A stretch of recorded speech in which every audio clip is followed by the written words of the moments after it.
And welcome to Impact 2023, our continuing conversation where we talk about all different types of topics from race, religion, current events, when we all talk about those from a Christian perspective. And as always, for those of you who have been here before, please feel free to type your questions and your comments into the comment section. This is a conversation, and so you may not just want to hear us talk. You want to put in your 2 cents and your words and your questions as well, and we always welcome that.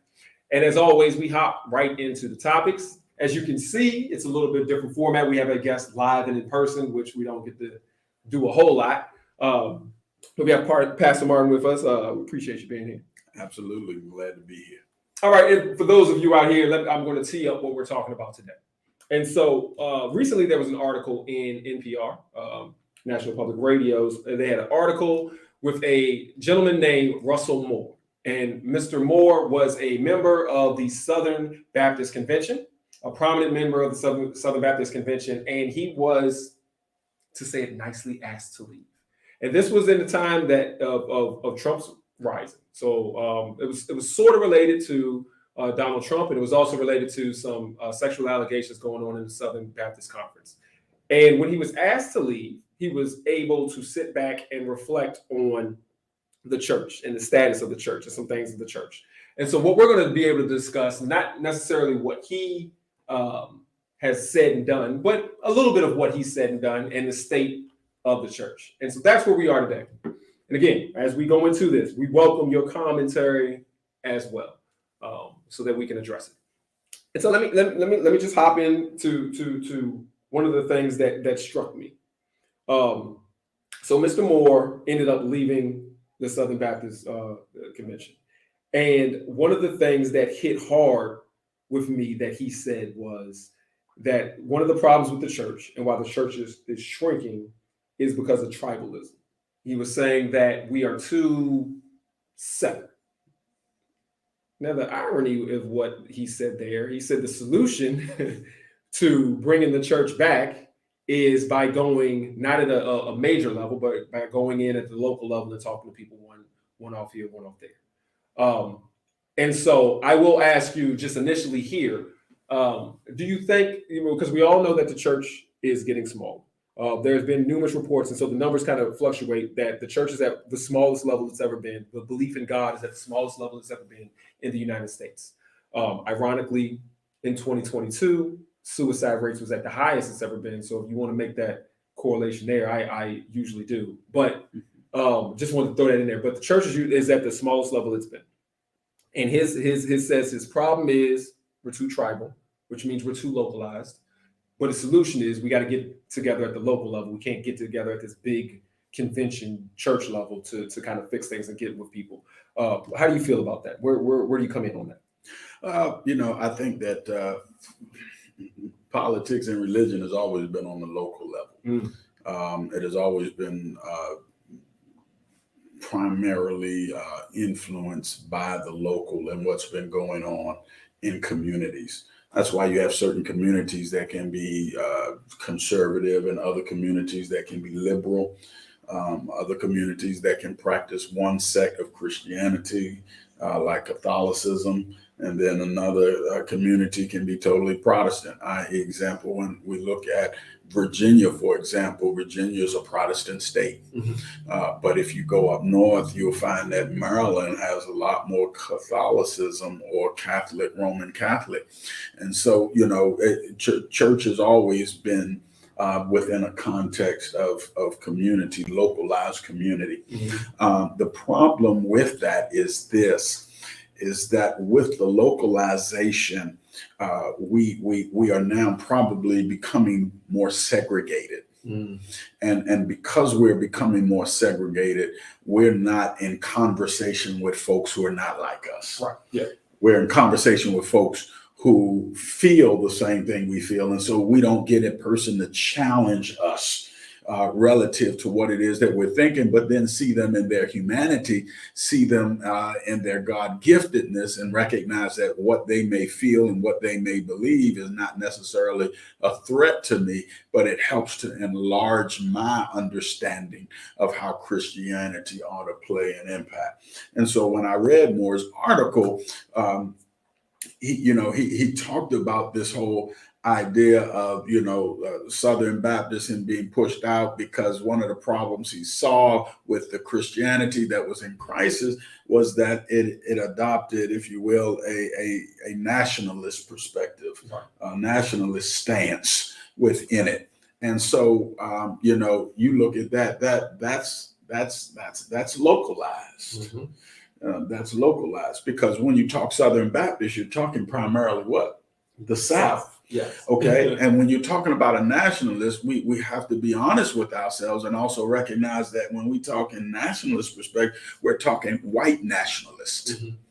Mm-hmm. And we're talking ultimately an idea of supremacy. And so if you're going to say that Christianity is in crisis, it didn't just get into crisis at the rise of Trump. Mm-hmm. It got into crisis long before. And the problem is that we never listened to the indigenous voices that told us something was wrong with this brand of Christianity. Mm-hmm. Now, and I want everybody to understand something. I am a Christian. I am a Baptist minister, but I hold no punches in saying that Christianity, the brand of Christianity that we practice, has been co-opted and hijacked and has been used as a tool to promote supremacist ideology, which means one group over another, and has also been used as a way of keeping groups suppressed. And so when we have to take an honest and hard look at that, because the Christianity that the Christ practiced, as Moore will say in his article, is very much different from the ones that those who were listening to him preach beg to differ. Because in his article, he talked about the fact that some folks said when he was preaching about the Beatitudes, they said, where you get that liberal view from? Where you get that liberal stuff from? Yes. That don't work for us. That's weak. Right. Okay. Yes. Everybody has always been using religion and the institution of religion for either their good or for someone else's bad. Yeah. That's a good point. Let's take that spot right there. And so, as you were talking about Moore, what he said was he's talked to numerous pastors, and when they came to the Sermon on the Mount, they would talk about it, and they would talk about turning the other cheek, and the pastors would basically say the same thing. Multiple pastors would say the same thing, which is people would say, "Yeah, what is these liberal talking points you got?" That is calling what Jesus's stance was weak, and then when they explain, I'm quoting what Jesus is saying here in the Word. And instead, they're expecting to hear an apology, like, oh, I'm sorry, Reverend. But instead, they're hearing, that doesn't work for me. Now, that got me, and I was like, man, these fools is not Christian. That's all it is. But then I had to sit back and think, how many times have we sat back here and in Sunday school or youth meeting or something like that, someone comes up and says, look, you have to turn the other cheek. And young Johnny comes up and says, my mama said, somebody do something bad to me, I do something bad right back to them. Yeah. And your mama is the head of the trustee board. It ain't like I just pull somebody off the street. So as much as so my initial thought is, they're dealing with these crazy people who are in the church but not really being Christian. But in reality, are we all doing the same thing? So no matter what religion that persons practice, persons have always had the freedom to pick and choose, to apply what they want, the way they want, and how they want. This is nothing new. If we take a real look at Christianity, what Moore experienced is ultimately what enslaved Africans experienced. They say enslaved Africans and their testimonies that ultimately speak to this, they say, who is this God you're talking about? This God does not want me enslaved. This God does not consider me a second-class citizen. This God does not say that it is my lot. What God is this that you're talking about? Matter of fact, enslaved folks said when white slave masters and preachers would say, the Bible says you ought to be a good slave. You ought to be obedient to your master. You ought to be. Some of the folks said, enslaved folks said, I don't know about that. I can't read the Bible, but I know that God didn't say that. Right. And so we discover, and then on the flip end, you got persons who use the religion to oppress. They apply and they deal with certain terms and certain ideas and ideologies. I, for example, like, I'm a slave. Well, you ain't gonna find them ever saying they are a slave to anything. Right. Yeah. They pick and choose, and so it becomes this idea of, how I'm going to deal with my religion in the world and in the context. And that's why I say that Christianity has oftentimes been hijacked or co-opted, because it has been used by people to promote their agenda. Mm-hmm. And whether we like it or not, we're in a Christian nation, right, that has ultimately used, watch this, Christianity to promote its agenda. We look at the history of Christianity in the Americas and in Europe, because Europe brought Christianity, the form that we have now today, here, and we find that Christianity was used to justify the enslavement of brown and black bodies. It was used to justify the taking of land away from Native Americans, our brothers and sisters. It was used to justify torture and beating. It was used to justify a number of things, and it's even been used to justify war. Yeah. And so when we look at it, we find that, watch this, the country has benefited off of that institution known as religion, known as Christianity.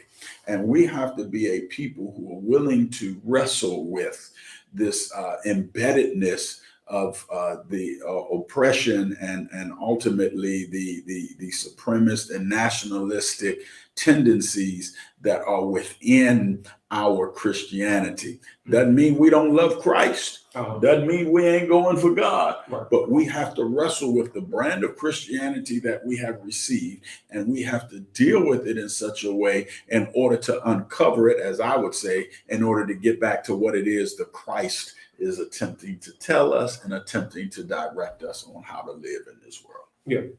It's some funny things here. All right, so we look at Russell, okay, and or Mr. Moore, and we look at what he talked about, but yet he conveniently did not hit on the issues of race. That wasn't his agenda. And you look at, so you're going to sit here, you're going to have this whole big Trump debate. You got kicked out of the church for that. And so you're kicked out of the church and you're realizing that people are rejecting the teachings of Christ. But you're not acknowledging, you're acknowledging the fact that they had some sexual issues when it came to the Southern Baptists, but you're not acknowledging the race. So you're going to sit here and you're going to be able to be clear, and I can look at all of these flaws that the Southern Baptist has, but I don't see nothing going on with this race. I don't see anything going on with this hate towards anybody who's different, whether they're coming from South America or different parts of the world. If they're brown, I'm not down. Type of situation. You're just ignoring that. It's not that complicated. It's very simple. And you talked about how people are using religion and abusing it for their own purposes. But it's not like the Bible is. It's not like it's not plain. I mean, as complex as it is, it's pretty plain. When you're going over here and you're saying like these people from South America, they don't need to come in here, and it's saying love your neighbor, and it's literally talking about how Jesus was an immigrant, and you're not falling into these foolishness because it's easy. You're falling into this foolishness because that's where you want to go. A pastor does not have to do a lot of work to make up some hate speech out of the Bible, but it's not there. Like if you just read it, you don't see it. So I'm saying all of this, and that's a long-winded way of saying it seems so simple to defend. Is it our fault that we're not defending it against other people who are manipulating it? We all know when we see somebody that walks in, I'll even go to the Catholic level, of the Roman Catholic Church. You know the difference between one pope and the next. And you look at one pope, he comes in, he's just talking that mess. And you have another pope comes in, and you're like, oh, well, he believes this for real. So is it our fault for not checking those people who we know, y'all ain't really in this for real? I think it's hard to check because once again, everything is localized. Mm. So how many times do you get to encounter a Southern Baptist preacher Right. with nationalist tendencies in your church? Right. Yeah. Right. Mhm. And so you don't get a chance to dialogue with that person. You don't get a chance to talk with that person. You don't get a chance to challenge that person. Mhm. And let's be honest, most of the time when it comes to religion, folks have stopped growing a long time ago. Mhm. Mhm. We've become very concrete and very rigid in our belief. And it is our belief, and there is no other way at all. Mhm. And so when you look at it from that perspective, it becomes very much a difficult thing. Example, Southern Baptist 2017, they denounce and repudiate white nationalism. Okay? Right. In its annual meeting. Right. What the heck does that Right. huh? Right. Because the reality is that you've been such a major player in the political process of electing presidents Mhm. that the agenda you vote on a president based upon what you believe is right for you. Mhm. And we fail to realize that you vote because it's right and it's good for everybody. Right. And so when you got the evangelical portion of the church that is oftentimes used in elections, and Republicans are going after them and Democrats going after them, they trying to wing and they trying to fight to see who's going to get to who. At the end of the day, look at their voting record. Mhm. They will tell you what they believe. They're going to say, we do not believe in abortion, but we do believe in jails. Mhm. Mhm. Okay, so we gotta fill these jails. Right. Somebody's got to have these babies to fill these prisons. Mhm. Somebody's got to have this. We don't believe in education, equal education for everybody. It is a plethora of things that when we look at it, we see what their agenda is. Bush got voted back in so he could carry out a war. Mhm. Right. Yeah. That's plain and simple. Right. Yeah. Yeah. You see what I'm saying? But we encouch stuff and we say, oh yeah, I vote for this person because they pro life or pro life. Yeah, that's it. Mhm. That's the only thing you vote for. Right. Is that a person is pro life. And we don't necessarily believe, we don't necessarily see or read the scriptures. Now I'm not getting into pro-life argument, but what I am simply saying is that we use religion constantly to promote our own interests. Mhm. And the problem is that our Christianity becomes diluted and co-opted. I'll give you a primary example. Who is the crown in Southern Baptist and in white evangelical circles? Billy Graham. Mm-hmm. Billy Graham says, my greatest regret is that I did not march with King. Dr. Martin Luther King during the Civil Rights Movement. Mm-hmm. Think about that for a moment.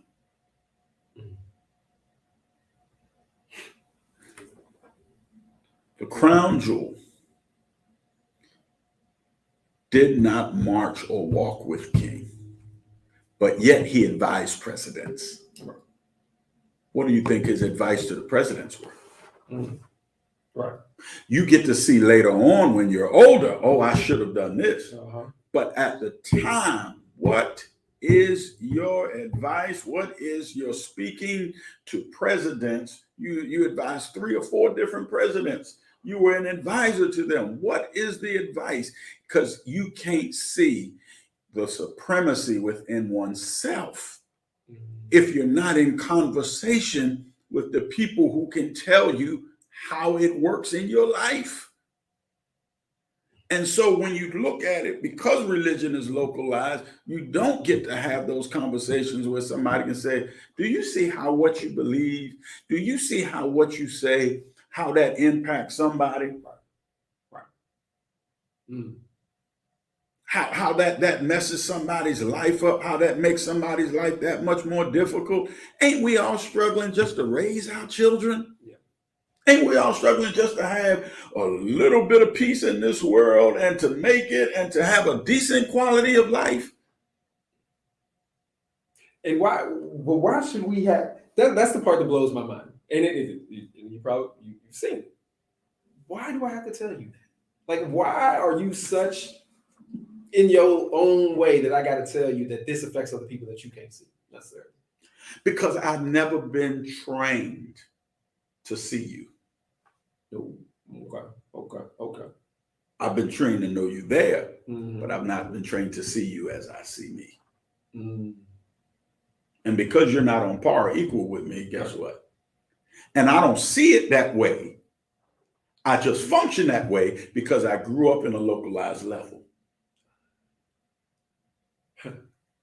And so I live this way, I operate this way, I preach this way, I worship this way. Mm-hmm. Why?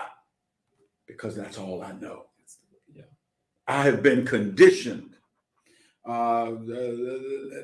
Example, Neo in the Matrix. Uh-huh. Anybody seen the movie The Matrix with Neo in it? The Matrix ultimately is a false reality, a made-up reality that institutions have made up, and they call it in the movie, it's a computer program, but it's a reality that everybody's living in, and they don't even know they're living in it. Mm-hmm. And we live in these realities. I.e., example, who told you Gucci was worth $1,000? Right. Who told you that a Rolls Royce was worth $100,000? Who put the price tag and told you that this was worth that and that was worth this? Who told you that you were nobody if you didn't have a certain pair of shoes on your feet, or you didn't have a certain type of watch on your arm, or you didn't or you weren't in this type of church, or you didn't have this type of education? Who told you what it was? That is ultimately the matrix, or that is the life in which we live, where we live in ultimately a false reality. Yeah. And we're unable to see past that reality because we're so comfortable in it. Yeah. And so in the Matrix, you remember the guy who wants to come out and he wants to turn in Morpheus in them, and he says, "I know this steak isn't real, but it sure tastes good." Yeah. You want to live in that false? You want to live in that false reality because it's good for you. Everybody, every believer, and every Christian knows what: naked I came in, naked I'm going out. We all know that the love of money is the root of all evil. But guess what? We sure strive for stuff. That's so true. Because the culture teaches us. And so we become more culture driven than Christ driven. That old book by Reinhold Niebuhr, Christ Against Culture, Christ Over Culture, Christ in Culture. We're wrestling constantly, and culture begins to win because that's what we do every day. Yeah. That's what we're inundated with every day. Right. Yeah. No, you're right. I'm gonna hit some of these comments. Isn't Christian nationalism, particularly as put forth by whites, more about worshiping political and societal power? So Christianity is only used to justify their position. God is with us, and God is okay with what we do. And so, you're just sitting there. So, Christian nationalism is just to justify the way that you want to live. How do you? I think that when you talk Christian nationalism, if you unpack it and you take a real good look at it, it's not a Christianity that just wants to impact the national scope of things. It is a Christianity that is embedded with white supremacy. And it seeks to keep a certain way of life going. Have we not figured that the majority of evangelicals are South? What lost the war right between the North and the South? Right. We not figured out that those tendencies, i.e. example, why is it that right now in Florida we got problems with education? Mr. DeSantis is making a war against critical race theory in schools. Yeah. on the college level? Have we not figured out why Texas is in the position it's in with its governors and all of those senators? Have we not figured out and come to some idea and some understanding about where everybody's got to have a gun? Everybody, we got gun rights. We want to do this, and this. That where that is bred and where that comes from.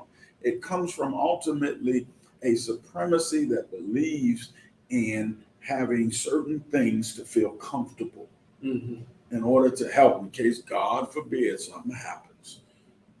And just like Alabama, just this past week, where them folks went down there and beat up that security guard, and then folk come swimming in the water, black folk, and things get crazy and things get wild, and some folks, white supremacists, are looking at it saying, "See, I told you, God, this is ours. This is ours." And we don't talk about the manifest destiny that pressed Eurocentric individuals to come to America. The manifest destiny that they use from the biblical text that ultimately stated that just like Abraham and the children of Israel are going to the promised land, this is the promised land. And we're going to take it. And anyone that's in our way, anyone that's got any problems, we got to move them out the way.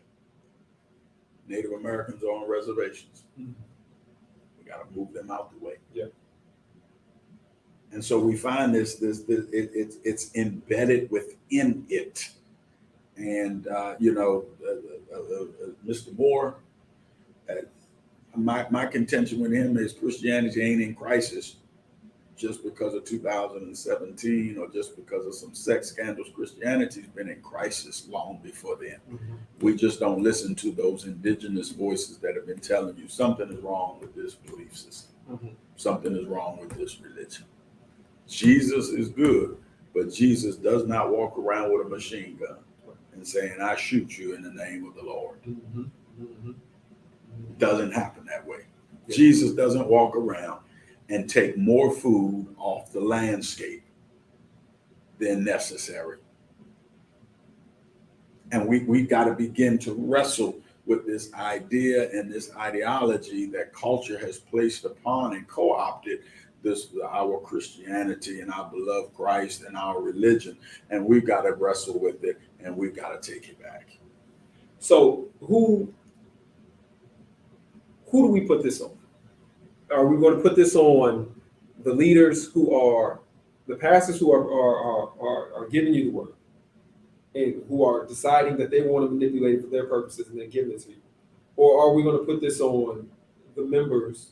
Because this isn't the 1400s. We can read, It's not that you can interpret everything, and we need our religious leaders to definitely give it to us. But you can tell when something ain't right. I mean, you sitting there telling me all this about pro-life. It ain't in the Bible nowhere. So it should not be the dominant factor and force in all my decision making because it's not even in the Bible. And as people who've been on the show know, abortion was going on before Christ. So if you don't have an understanding of what that is, if it was so impactful, then it would have been. If it's so important that it should be the number one thing, then I think it would have been in there. But so who do you put that on? Is it more on the leadership that we just have some leaders who really need to be checked and moved out of the way or whatever, or is it on you? You in a bad church. You got those itchy ears and you're just trying to listen to what's sweet, and it's your responsibility not to be going up under these pastors who aren't preaching the word. They're just preaching what they want to preach. Who's it? I'm going to say that it's on both, but it's on both because we do not have prophetic leadership.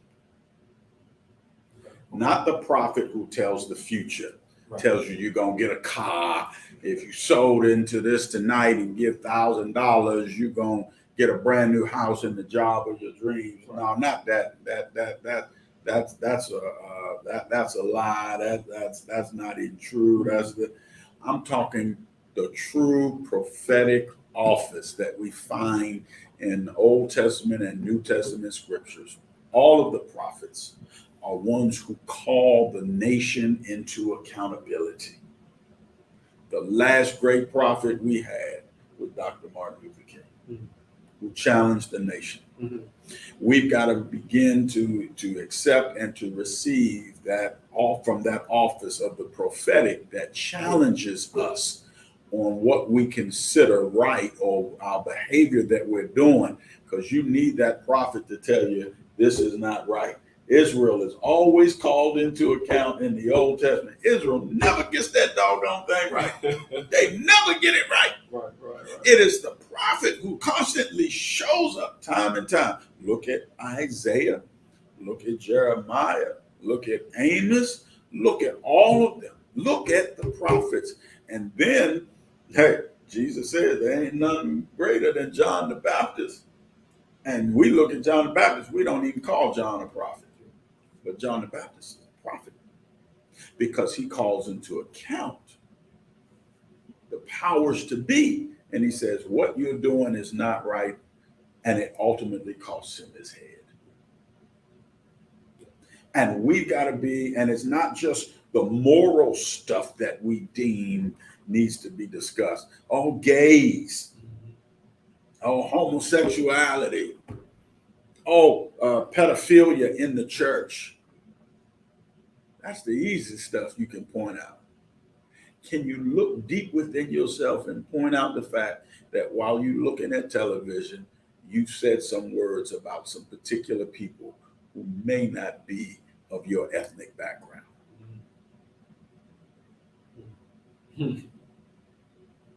Even Paul has to deal with this issue of acceptance through cultural lines and racism. The institution and the engrafting of the Gentiles into the church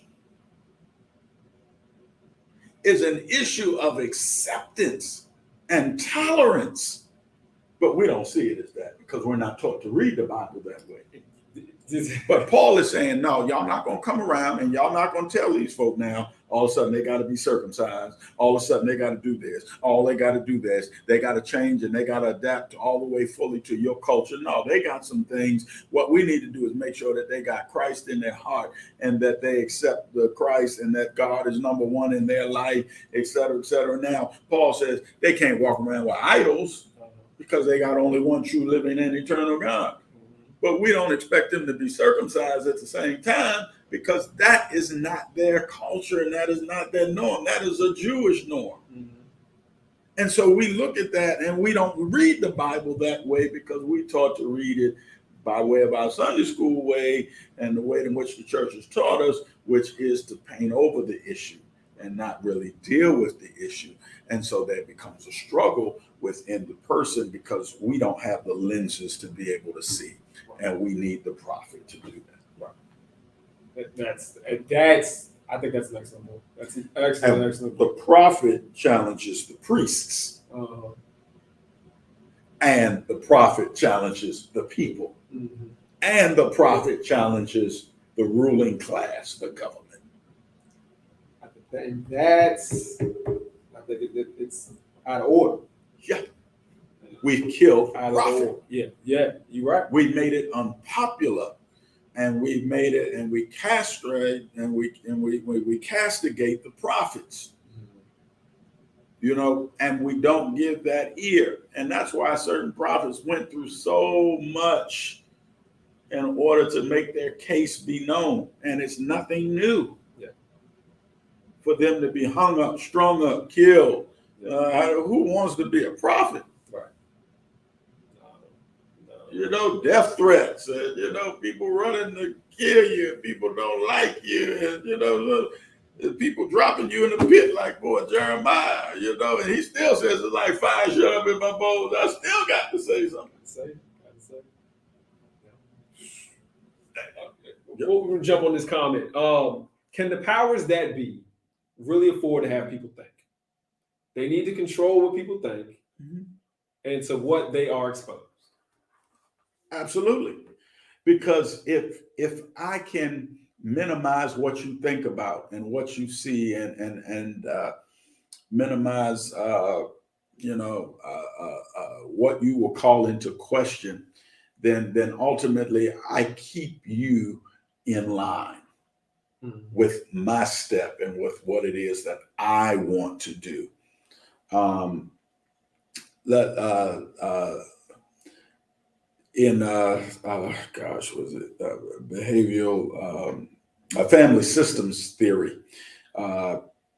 You know, they say that the cow that gets, you know, group of herd of cows, they're by the electrical fence, and one gets shot, and all the other cows jump. They ain't get shot, but they jump by the reaction of the other one. So what they're saying is that everybody learns their lesson by what happens to the one. Yeah. And so now that says, oh, I saw what happened to them. I ain't going that way. Yeah. I ain't gonna think that way. Yeah. I'm not gonna go. I'm not, you know, oh no, they done called him crazy. Yeah. Oh, he's not for the nation. He's not for our country. If Jesus Christ showed up now, right, they would probably try to kill him. Yeah. Oh, yeah. Castigate him, push him off. I don't know. I mean, it was clear, you know, through what Moore said. Half of our people, we're gonna be sitting back. We can be like, no, you can't listen to that crazy dude. He's soft. And then the other people, they gonna be sitting back. Well, we can't listen to him. He's weak. Or you can't listen to him. He likes Mexicans. Like that's the ignorant way that we would treat Jesus right now. Like, you're right. It's ridiculous. But here's one. Another comment: has the church become a place where people are attacked and not a place where people are attracted? A guy came by here the other day, and he was telling me how he knows about Blood and Down. I'm like, oh, great. And he was quote. But then he went off on this tangent. He was telling me about, he was like, hey, you know all the gays and da-da-da-da. And I'm like, whoa. I was like, man, you quoting all this good stuff, and you hitting me. I need you to start quoting me some Jesus. How much hate was Jesus trying to put out, and how much love was he trying to put out? Because all I hear you talk about is what everybody's supposed to not do, and that judgment is supposed to be reserved for God. What we doing? You sound like you're being a hater out here. You're attacking. And he was like, yeah, you're right. I'm supposed to be nicer. I'm supposed to be bringing people in. I'm like, ain't nobody coming in with the way you talk. That's to this comment here. Are we doing too much hating? And to just keep it in the commentaries, are we doing too much hating? I think that when you look, I think on the local level, there is a ton of unacceptance. Because remember, when you localize, you become what? Familiar with this group. And you don't want anyone infiltrating your group. Right. Because now that changes the group. So if we are all black and we love our fried chicken, don't infiltrate our group now and bring in baked chicken. Not gonna work. Who are you to come in here and change this? Right. And that's a playful way of looking at it. But when we look at it honestly, what we're dealing with is because it has become sectioned off and segregated. You know, and church is still one of the most segregated. We talk this multicultural church stuff all day long. That's 1-2% out of the whole darn nation. Yeah. Okay, that are really multicultural. Right. And and those who claim to be multicultural, I'd love to see your staff. Right. All the leadership looks like I'd love to see all your staff. Yeah. Because leadership almost look one way. We got all these flags flying around, and we international, and we do this and we do that. Yeah. But I want to see the churches that are responding right now to Haiti. Yeah. And that Haiti's in the position it's in because back when those Africans ran that French out of there, guess what? They got mad and cut Haiti out of the political world system economically. So now Haiti is impoverished and Haiti is poor.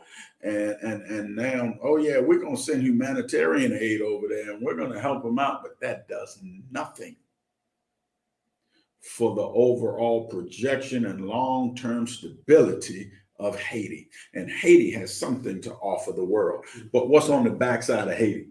Dominican Republic. Yeah. Oh, what a great tourist destination that is. Oh, the folks over there are so beautiful in Dominican Republic. You got to go over there. The beaches are nice, white sand beaches, blue water. But Haiti, which is right on the back door of it, yeah, no, don't nobody want to go there. Don't go. That's the. Why not make Haiti a travel destination? Why not make it a wonderful place for folks to go and visit? Why not work with the government there to make it something, or the rice that they're able to produce, or the goods that they're able to put out into the world? I mean, shoot, we buying and selling arms and everything all over the place. Why can't we? Right. But it's because of who they are. Mm. Mm. Yeah. No, that you know, that's an awesome point when you sit back and you really look at that. You're right. From one spot to another, not even, you know, the land isn't even different. Mm-hmm. And you say, so what's the difference? Why do we choose? Why are we picking and choosing this? Why are we picking and choosing these people? How come your skin is just a little bit darker and you the ones we not picking? You know, that's great. We have gone way past our time. Black folks make money and might make some money. You're right. You send that money there, and they, you know, I think people have learned their lesson a little bit with Black folks too. You get a wrong one money. You give Tyler Perry some money, and you see what happens. You know, I'm gonna get my own studio and stuff like that. But you get a wrong one of us some money, we're gonna end up helping out. All of us are not gonna just act foolish with our money, keep it to ourselves. Some of us might actually put it back in our community. Yeah. So that's the prayer. Well, we've gone past our time. This has been a great conversation, but I want to ask you just one more question. Because I feel like as much as I enjoyed listening to, or not listening to, reading what he talked about, I think there's a lot to be desired there. I think he still needs to do a lot of soul searching and figure out what's going on. At the end of the day, you're not Southern Baptist, but you're still Southern Baptist in the ways of, I'm taking a lot of these negative ideas from Southern Baptist and I'm keeping them with me. So I ask you, the tribalism, the separation, is it our job then as Christians to get together, to go out and meet with other Christians, to kind of break down these walls? You know, time to time you used to have where you'd have we got this church that's white and this church that's black and we're going to worship together. We're going to have this church that's black and Hispanic, we're going to worship. Is it our job? Is that what we need to do? Do we need to break down this tribalism? We need to break down this localism? Do we need to go out on these travel tours and meet? Like how do we do that? I think that, I don't know. Mm-hmm. I'll be honest with you. I've seen so much quote unquote partnership that was good on the surface, but did nothing to the inward. Right. You know, black and white churches coming to meet with one another once or twice a year, worship together, you know, and there was a wonderful worship, but nothing changes in terms of our ideology or our theology, or our belief system. And so, you know, I would say that if you're going to do that, you need to be with folks that are going to open themselves up to the possibilities, open themselves up to the wrestling, open themselves up to what it is that God is attempting to try and do, because we've made Christianity once again concrete when Christianity was always very much fluid and moving. And when you look at what Christ left, you know, there was a build upon it. And then we got to a place where we said, that's enough. We said, that's it. Yeah. Right? Christ ain't finished. The Spirit ain't finished. Right. You know, and we've got to allow that continued development, because mind you, remember, Christianity, you know, was not Jesus's religion. Right. Jesus went to the synagogue, not to the church. Mm-hmm. He went where there were other Jewish folk. Right. And I think in the end, we have to go to where we can be refueled, where we can be blessed. But we also have to, I think that those dynamics don't come necessarily in the church per se. It comes through our relationships that we have outside of the church, on our jobs, the people we meet in the grocery store. Mm-hmm. We do some food pickups and things of that nature. And, Right. you know, one lady, she just throws the cart down the ramp. Food comes out all over the place. What the world is going on here? This has never happened. You ain't. Next time, food, bam! No. I said, hold on, time out. Wait a minute. This is food that people are going to eat. You just throw it on the ground. What the heck is that? What is going on? These are people like you. You know, did it change? No. I had to go to the manager to get the change. Yeah. So I think that it becomes, it's a gentle walk. I don't know, to be honest with you, if it's supposed to. Mm. I think that some things will ultimately have to kill. Yeah. And may have to die. And I think that's what white evangelicals at this moment are really wrestling with, Mm-hmm. is the death of their Christianity. Yeah. Is the death of what they consider their way of life that Christianity provided, when in all actuality, what the way in which they lived their life, that Christianity, that brand of Christianity got them that, but the Christ did not authorize. That's that. Ooh, that's a tough one. That is funny. If we had more time, we would go down the path on that one. When the disciples complained about a group who were not a part of them, but healing in the name of Jesus, he said, "Leave them alone. They are not against us." That's a good point. You are talking about another group, even though they weren't. Yeah. That hits onto the. It hits back. All right, we are past that time, way past that time. I'll say this to anybody who's watching this, whether you're doing it live or you're doing it not live, watch it again. There were some jewels dropped here that I don't think necessarily you can fully take in watching it live. And I think you're gonna have to go back again and look at it again. I'm gonna have to go back again and look at it again. And I think one of the things that you said that hit me and struck me is, Jesus sat back and said, "Greater works you will do." And what you were saying about the fluidity of Christianity and about the work that we do, we really need to evaluate, what does that mean? What greater works are we going to do? And that's not just the actions of, Jesus fed 5,000, we're going to feed 20,000. No. What else are we going to do here? Mm-hmm. What growth do we need to have here or do here? And I think you really hit me on that one of, again, greater works. We need to figure out what that definition is going to be for us. Ain't no point in you being here and you just being a Christian. You need to figure out how to do the extension that Jesus told us to do. And that deals with the wrestling of our belief system. Mm-hmm.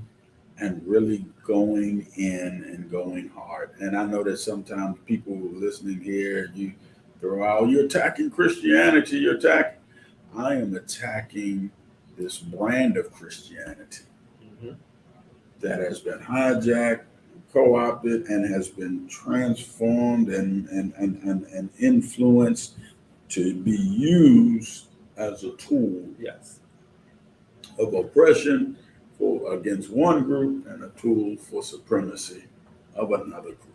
Right. And what I am ultimately saying is we got to wrestle with our belief, because our belief influences our action. Yeah.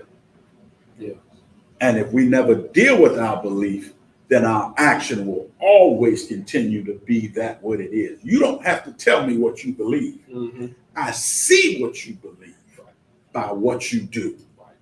And if you're just going to say to me that you believe that God is a gracious, kind, and loving and charitable God, and you just want to come out and you want to give meals out on Thanksgiving, and you want to give some baskets out on Christmas, and you want to give some bikes out, but yet the killing in the community never stops. You never target or challenge that. You never deal with the problem of poverty. You never deal with the issue of healthcare disparities. You never deal. Oh, don't tell me you're going to sit up here and say, oh, God is no. I know what you believe by what you do. Yeah. Yeah. And if you're covering up pedophilia, you've told me what you believe. Now, just because you got caught, you got to come out with a statement against it. Right. No. What you believe in is protecting your own.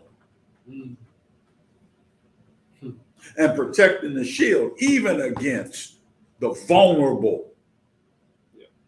And when you got youth pastors molesting children and you're willing to protect it and sweep it under the carpet, just like you're talking about even the Catholic Church, if you got priests that are molesting and you're willing to cover it up based upon the fact that you need to protect the shield, you need to protect the mind, you need to protect the institution, what you've already said is, we don't give a damn about the vulnerable or the least.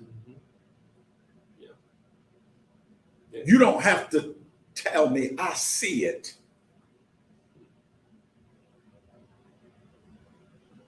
And that becomes our struggle. Right. Because we're in a place where we're trying to protect what we have become accustomed to. And my suggestion is what we become accustomed to, we need to shed in order to find out what it really is like to walk with Christ. What do we protect? We don't need to protect Christianity. We don't need to protect Christ. He don't need to protect him. So we must be protecting ourselves. Protecting ourselves. Right. Our vulnerabilities. Yeah. Ooh. Because we don't want to change. We don't want to deal with the truth about who we are. Yeah. That we're a nation that consumes too much. We're a nation that lives ultimately on the flesh and on the desires of the flesh. We're a nation that does not seek ye first the kingdom of God. We're a nation that has put God on the back burner. God ain't number one.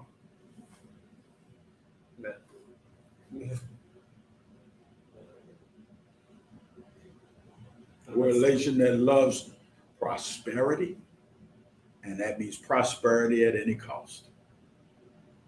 Going to war for it, making slaves to get what we want. And the rebuttal will be, that's the way of the world. Do you want to be in last place or you want to be in first place? And Jesus says, there is another kingdom. The kingdom of heaven is like this. It's very much different from the world in which you live in. Yeah. It's different from the world in which you exist. The kingdom of heaven is like this. Here came some men to go to work. And the man in the vineyard said, I'll pay you this day's wage. Then some other men came.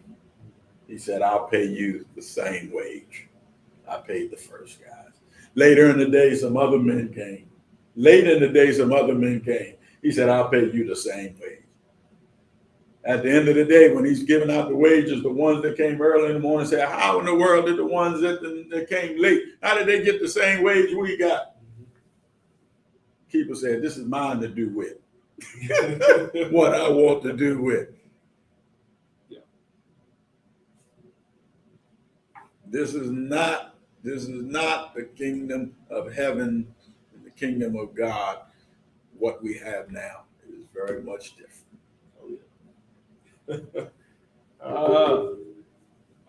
And we got one last comment. The first shall be last, and the last shall be first. Amen. Right on it. Yep. Look, I appreciate you coming on. Absolutely. Everybody who's been on here, a lot to think about. A lot to really think about and mull over. we got some responsibilities there. And what you said, some self-reflecting needs to be going on. All of us need to kind of, as much as I disagree with some of the stuff that Moore says or used to believe, what he did do right is that he's doing some reflection. And I think all of us need to do that reflection, especially when you're sitting back and you're talking about not only in our bubble, my bubble, what Christianity is, but also in the greater good of what we've turned Christianity into. He's in the embryonic stage. Yeah. Of this reflection. Yeah. And I think that as he is further ostracized, he'll find himself not only reflecting, but possibly looking at other scholars and other writers who have written concerning this matter. And it may help him to come to some better understanding and revelation on where he was, but also on where he can be. Yeah. Where he needs to be to find that, and I salute him on on doing making the jump, so to speak, Right. And consider him I think a colleague in the struggle. Yeah. But the crisis did not begin with Trump. It was long ago. Yeah. Yeah. You on that. You on that. All right. Well, I again, sorry, we're past our time, but it was a great conversation. This is what we need. This is what we need. So again, to all of those, thank you for joining us for Impact 2023. Join us on Thursdays, Thursday, same place, YouTube, Facebook, for Bible study. Also on Sundays at 10 o'clock, same place. And then every week, same place, same time. Thank you again, Pastor. Appreciate your thoughts. And to everybody, have a good one.